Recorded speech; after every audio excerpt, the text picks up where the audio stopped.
Oi, tudo bem? Eu sou o Clever Saideles, este é o canal Madeira Prima e vamos trocar uma ideia? Hashtag 2.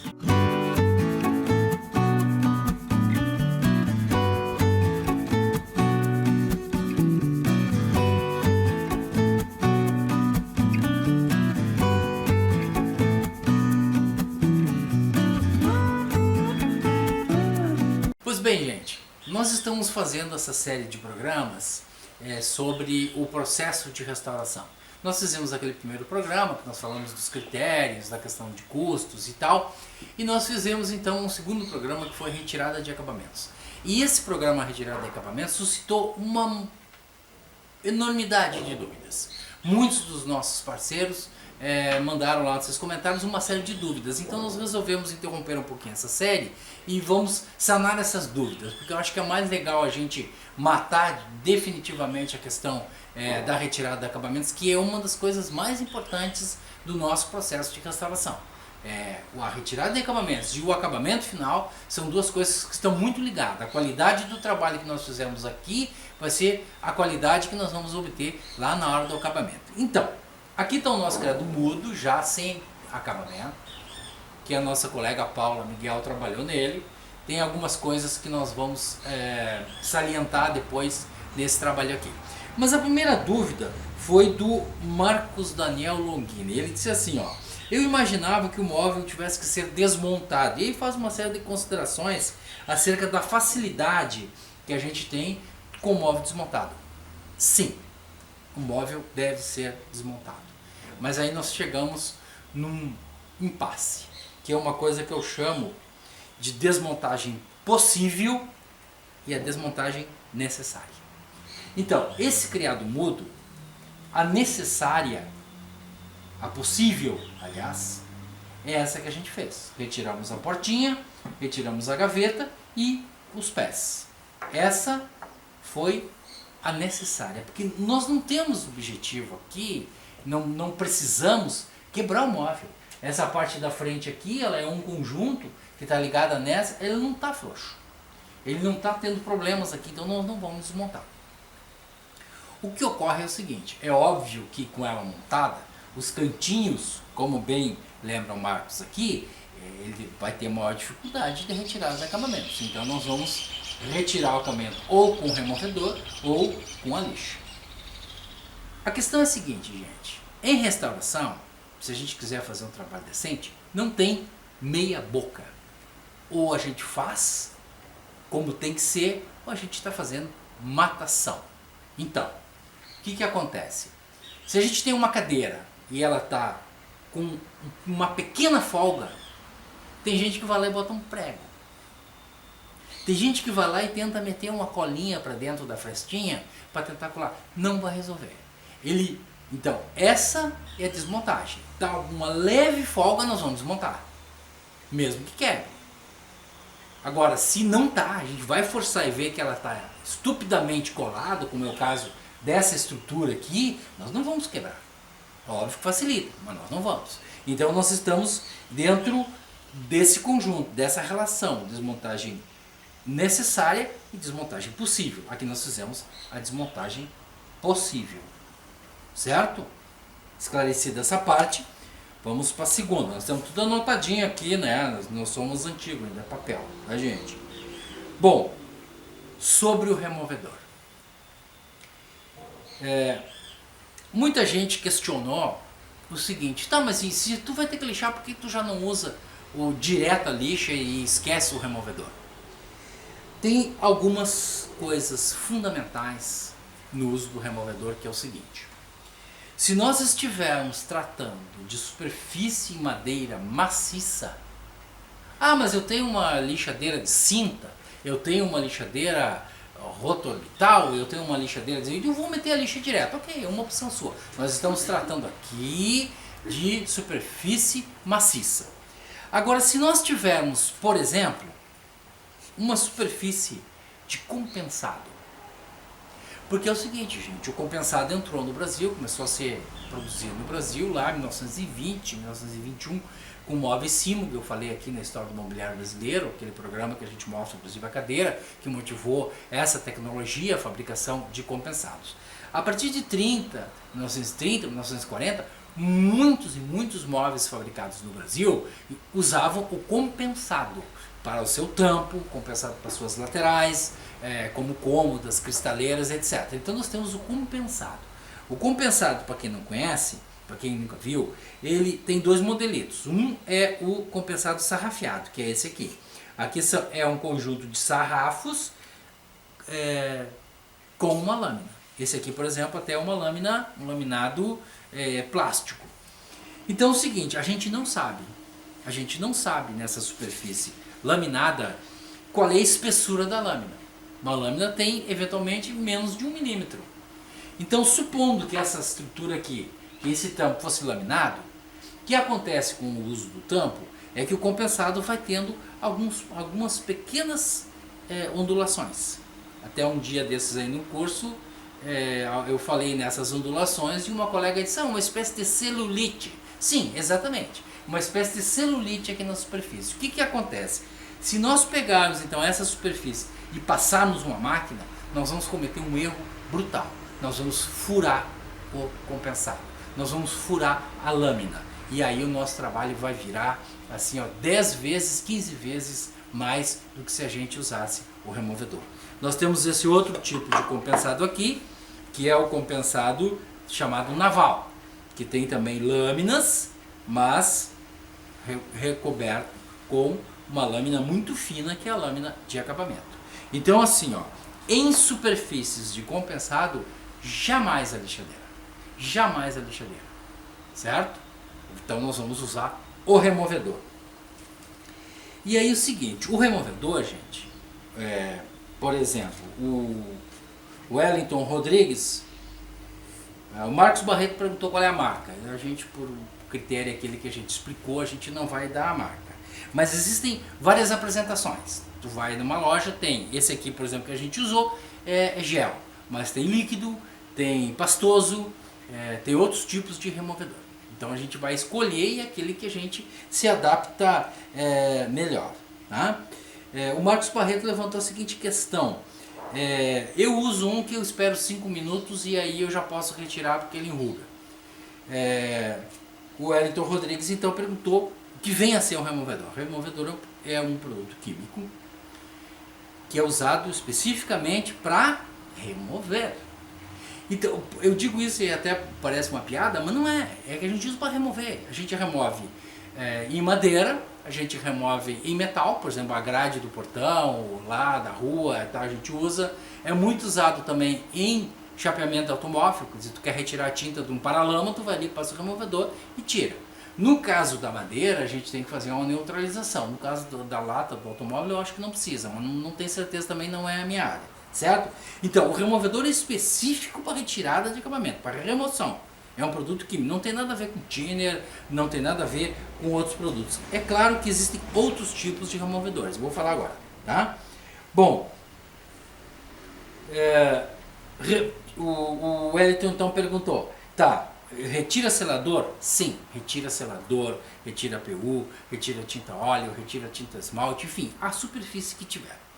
O problema que o Marcos Barreto levanta, que o dele ele usa e demora 5 minutos, que na verdade é o seguinte, gente, é uma relação química, aliás, uma reação química.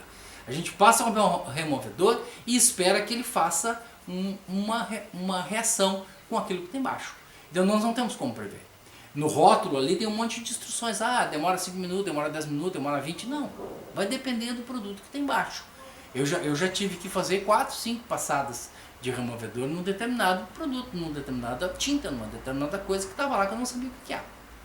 Então a gente não tem uma regra básica assim, passa removedor, 3 minutos depois está tudo no chão. Não. Vocês viram aqui naquela demonstração que a gente fez, no tampo teve mais dificuldade. Na hora que a gente passou na portinha, nem cheguei a terminar e a portinha já estava levantando tudo, certo? Então, o removedor é um produto específico para isso. E aí a gente usa o thinner para fazer neutralização. E aí o Wellington pergunta, tá, mas tu falou que o thinner ativa. Sim, num determinado momento eu falei isso. Eu estava fazendo a portinha, a gente passou aqui, quando nós chegamos aqui, essa parte aqui já tinha secado. Aí eu disse, não, a gente ativa com o thinner. Sim, porque ele está secando. Então a gente passa um thinner e ele dá uma reativada e a gente consegue retirar o acabamento. Então o thinner serve para essas duas coisas. Mas se não precisar reativar, é só para fazer a neutralização. Bom, vamos ver mais aqui alguma questão. Nós temos outros tipos de removedor. Agora, há pouco tempo atrás, o nosso parceiro, o Alexandre César, o luthier, ele fez uma remoção numa guitarra usando acetona, aquela substância que a gente usa para tirar esmalte. Por quê? Porque aquela guitarra especificamente é uma peça pequena e uma caixinha de música, uma coisa que tem uma pintura, a gente pode usar uma acetona, ela retira também. Então a gente tem que testar, tá? Mas peças pequenas, não vai passar isso numa porta que a gente vai à falência. Se a gente tiver uma porta, já que eu falei, a gente pode usar um outro tipo de removedor. Esse é um pouquinho mais complicado. É um produto que se chama soda cáustica, que eu acho que todo mundo conhece. O que acontece? A soda cáustica, se a gente tem uma porta, um chão, uma parede que a gente queira tirar, vale a pena a gente usar a soda cáustica. Que é o seguinte processo. A gente pega 1 kg de soda cáustica, coloca em 5 litros d'água aproximadamente. Quando a gente colocar a soda cáustica ali dentro, de óculos, de luva, se for verão, não deixe os braços de fora, porque vai respingar, vai saltar e vai nos queimar. Então, passou ali, botou dentro do balde, o que vai acontecer? Vai ferver e a gente passa. Preferência, coloque a porta na horizontal, passa com uma trincha. Quando percebeu que levantou, a gente levanta a porta, coloca na vertical e passa um lava-jato. Essa, lava-jato, aquela maquininha, certo? Se não tiver lava-jato, pode ser com a mangueira, assim, bem forte mesmo. Vai sair todo o acabamento. O problema é que a soda cáustica, ela queima a superfície, um pouquinho das fibras da superfície da madeira acabam queimadas. Então a gente tem que saber que depois da retirada desse acabamento, a gente vai ter que dar uma lixadinha para reativar, senão ela vai ficar marrom, mesmo sendo uma madeira vermelha, uma madeira branca, ela vai ficar marrom, porque ela vai queimar um pouquinho da superfície. Então quem optar por fazer esse tipo de trabalho, tenha muito cuidado, mas saiba que vai ter que dar uma lixadinha depois, certo? E a neutralização da soda cáustica é com vinagre. Então, passou a soda cáustica, tirou, passa vinagre para neutralizar, porque senão não vai pegar nada em cima daquilo ali, certo? Mais dúvidas? O thinner ativa ou neutraliza? A gente já respondeu, tá? O Alexandre Macena Gracioli pergunta se após a retirada do acabamento eu posso usar um verniz base água. Vamos falar sobre tudo isso agora. Sobre o acabamento, então. O Antônio Galvão Filho pergunta se o acabamento for em cera. Já vou falar disso. E o Alexandre Macena Gracioli pergunta se depois da retirada do acabamento pode ser usado verniz à base água. E o Antônio Ângelo pergunta quantas horas depois eu faço o acabamento final. Então é o seguinte, gente. A gente tem que avaliar.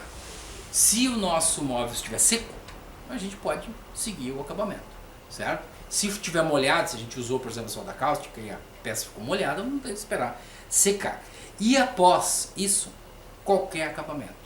Depois que nós estivermos com o móvel nessa situação aqui, a opção de acabamento é nossa. Nós podemos usar um verniz, nós podemos usar um selador, nós podemos fazer uma cor, nós podemos usar óleos, nós podemos usar anilinas, nós podemos usar tingidores, nós podemos usar selador, enfim, aí a opção de acabamento é nossa, é uma infinidade. E nós podemos usar até só a cera direto aqui em cima, que vai ficar um acabamento muito legal, certo? Quantas horas depois, então, vai depender disso. A questão da cera. Esse é um assunto bem sério. Se a gente tiver um móvel com uma camada de cera, que a gente percebe que ela está relativamente grossa, a gente quer tirar. Dá para usar o removedor, não tem problema, o removedor remove cera. Existe uma outra técnica que a gente usa para remover a cera, que é o uso de querosene. Querosene é um produto que remove a cera. Ele também espalha a cera. O que acontece? Então a gente tem que fazer um processo, se passa o querosene e com uma raspadeira ou com uma espátula vai retirando a cera. Essa é a técnica. A gente pode inclusive num determinado momento parar e passar só uma espátula, só uma estopa com querosene bem limpinho e espalhar e deixar aquela cera, o resto da cera que ficou ali. Porque na verdade é o seguinte, gente, a cera, se ela ficar aqui no móvel, nenhum acabamento pega. Não pega verniz, não pega selador, não pega nada. Inclusive, alguns anos atrás se fazia muito a famosa pátina. E a pátina é feita assim. Os locais que a gente não quer que pegue tinta, a gente passa cera. E passa tinta em cima, depois a gente raspa ali e sai aquele pedaço de tinta que estava em cima da cera. Então a cera, na base de madeira, ela vai nos dar um problema bem sério, muito sério. Então a gente tem que ter certeza que a gente retirou toda a cera para poder fazer um acabamento que seja diferente da cera. Eu aconselho assim, ó, tem cera, passa um querosene, dá uma arrumada ali naquela superfície com a cera e mantém a cera, porque a opção de retirar a cera vai ser uma opção bem complexa. E além disso, a própria lixa, se tem cera, ela vai ficar entupindo, vai ficar trancando, vai ficar dando um problema bem sério, certo? Pois bem, gente, Leodete Moreira faz duas perguntas. Esse removedor pode ser aplicado em cima de verniz e tinta? Sim, já respondemos lá. Qualquer produto ele remove. Este processo, passa removedor, raspa, limpa com thinner, não precisa dar nenhuma lixadinha? Aí eu me lembrei de um outro, meu xará lá, o Kleber da Silva, que lá no programa Processo de Lixação, ele disse assim, acho muito relaxante lixar manualmente. Seguinte, gente, esse é um assunto muito legal. Por quê? A marcenaria, e especialmente a restauração, ela tem, eu não quero entrar aí nessa parte médica e tal, nessa coisa, mas ela tem um componente terapêutico muito forte. Ou seja, mais a restauração. O processo de lixação na restauração, eu acho que ele serve inclusive para tratamento de pessoas que têm déficit de atenção.